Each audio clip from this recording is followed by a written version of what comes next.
Hindi pala asa at ayaw na nababakante. Ganito si Aling Margie pagdating sa paghahanap buhay. Kaya naman naisakripisyo pati ang kanyang kalusugan.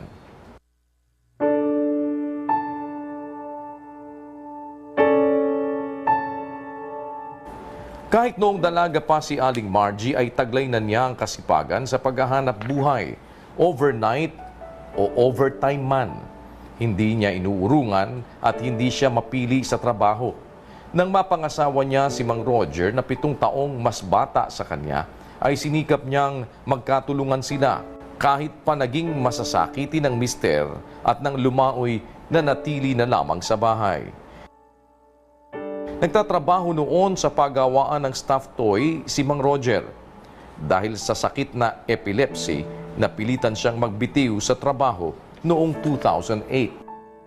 Yung nakapag-resign siya, 2,000 lang nakuha niya. Ginawa namin, nag-barbecue kami dito sa labas. Barbecue tsaka halo-halo. Eh, sa daglit lang naman, dalawa kaming nag-aaral pa yung mga anak namin. Naubos din yung 2,000. Dito na nagsimulang maghanap ng mga paninda na porsyentuhan si Aling Margie.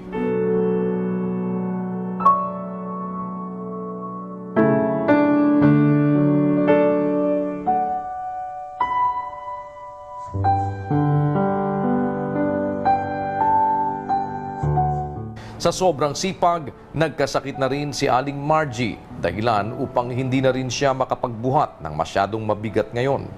Kailangan na niyang gumamit ng trolley sa paghango ng paninda. Siguro kabubuhat ko nun kasi talagang yung bang nangihina ako pagka hindi ako naggagawa nun. Pamalengke ko, luto, tas ikot. Wala ako kasi hindi ko pa na-discover yung mga hila-hila na ganyan. Talagang buhat ako. Pagkabuhat ko, gawa uli. Kasi pag nagtinda ako, siyempre, tulungan ko siyang mag-prepare kasi siya nagluluto. Kaya siguro nagkasakit ako yung sakit ko sa matres. Taong 2012, naoperahan si Aling Margie sa matris. 1 taon lamang ang nakalipas, bumalik na siya sa pagtitinda. At dahil sa sobrang pagod, muli siyang nakakaramdam ng sakit sa tuwing siya ay iihi. Hindi rin siya agad makatayo sa umaga sa kirot. At sa lahat ng ito, panalangin na lamang ang kanyang pinaguhugutan ng lakas.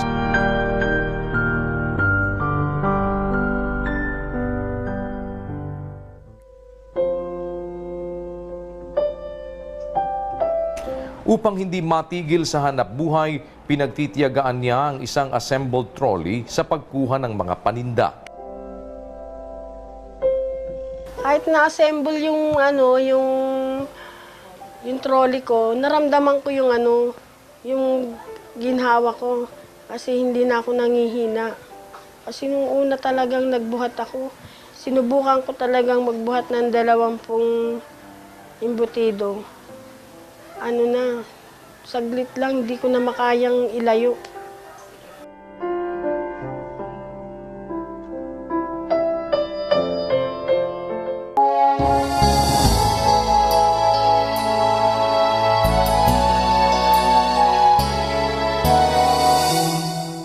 Nais ni Aling Margie na matiyak ang kanyang paghahanap buhay dahil ayaw niyang matigil sa pag-aaral ang mga anak. Kaya naman dagling tumugon ang Munting Pangarap team sa kanyang kahilingan.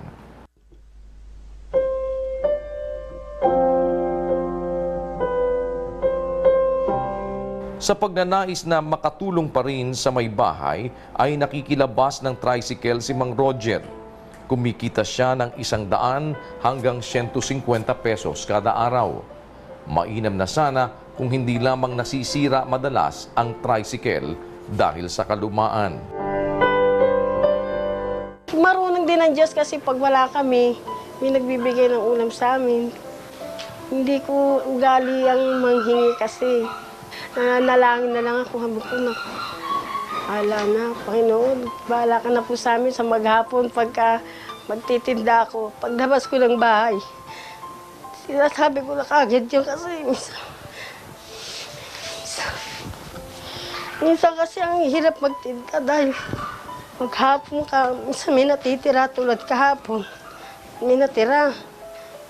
Ano, tapos yung anak ko hingi ng baon. Minsan mabait naman yung kinukuhaan ko ng tinapa. Sabihin ko lang na kulang yung remit ko. Basta lilista lang niya.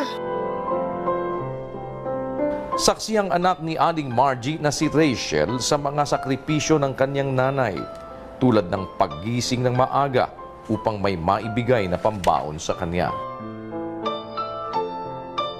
Kahit may nararamdaman po sa mama, kahit yun nga po sa matres niya, gumagawa pa rin po siya ng paraan para kapaghanap buhay para po sa amin.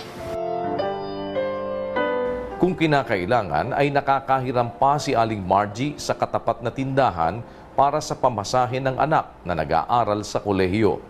Sa hapon ay sinisikap niya itong maibalik upang hindi madala ang kanyang mga nahihiraman.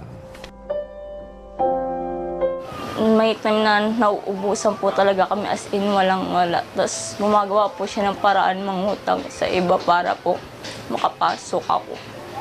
So, kahit po sa kahit yan, makapagbigay lang po ng panggawa ng project, pambaon.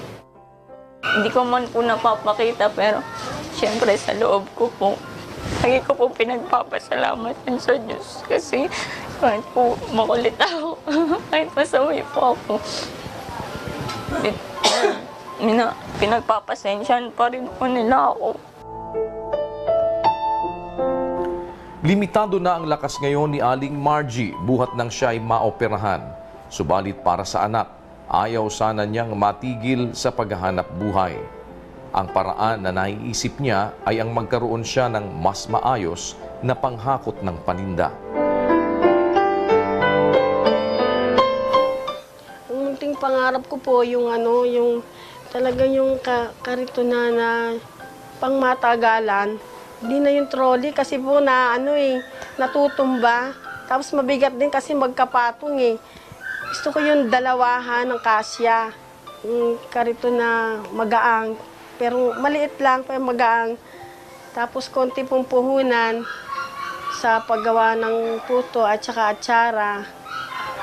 Para kung yung walang mga paninda, wala akong makuha ang paninda, pwede kong magluto, tapos i-steady ko na lang yung karitong ko sa mga kanto dyan.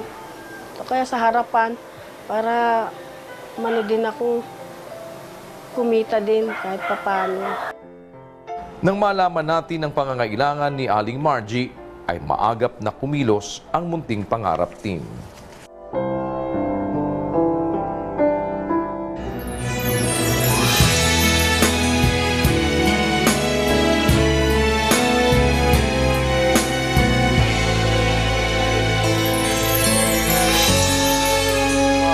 Dahil po sa inyong pagliham sa ating Kuya Daniel, para sa inyong munting pangarap, doon po sa inyong paglalako, nag-grant po ang inyong iniliham at inilapit kay Kuya Daniel. Kaya ngayong araw po na ito ay pinagkakaloob po sa inyo ang isang bagong-bago na karton. At ito po ay yari na po ito sa bakal. Kaalinsabay rin po ng pinabibigay ng munting pangarap sa pangunguna po ni Kuya Daniel, ang mga grocery items, andito po, pwede po ninyong mapakinabangan, pwedeng pagtinda-tinda at kaalinsabay na meron din pong pandagdag na puhunan para doon sa inyong inilapit.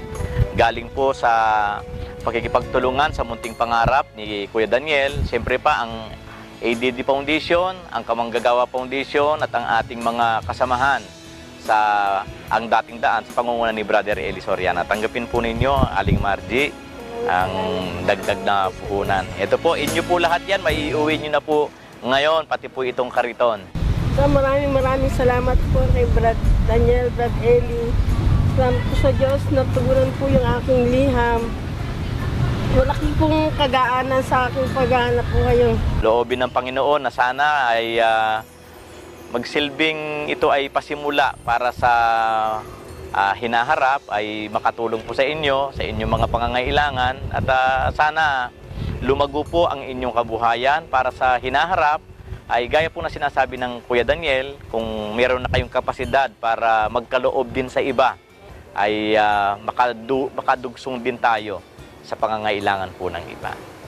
Ipangarap ko'y makakamtan, masisilayan, iyong matatanaw ang kinabukasan, manalig at panatilihin ang pusong may katapangan.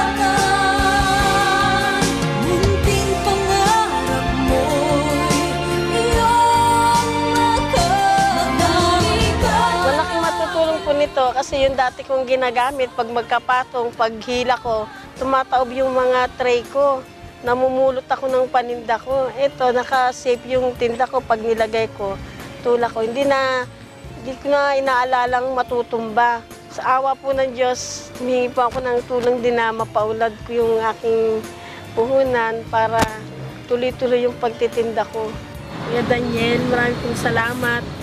Dahil gusto na kayo po ang bibigyan, kayo po ang namimigay ng mga regalo sa tao. Sa inyo pong karawan, nadalangin ko po ang mahabang buhay at marami pang matulungan at iligtas sa lahat ng mga karamdaman. Mapapasayuan munting pangarap.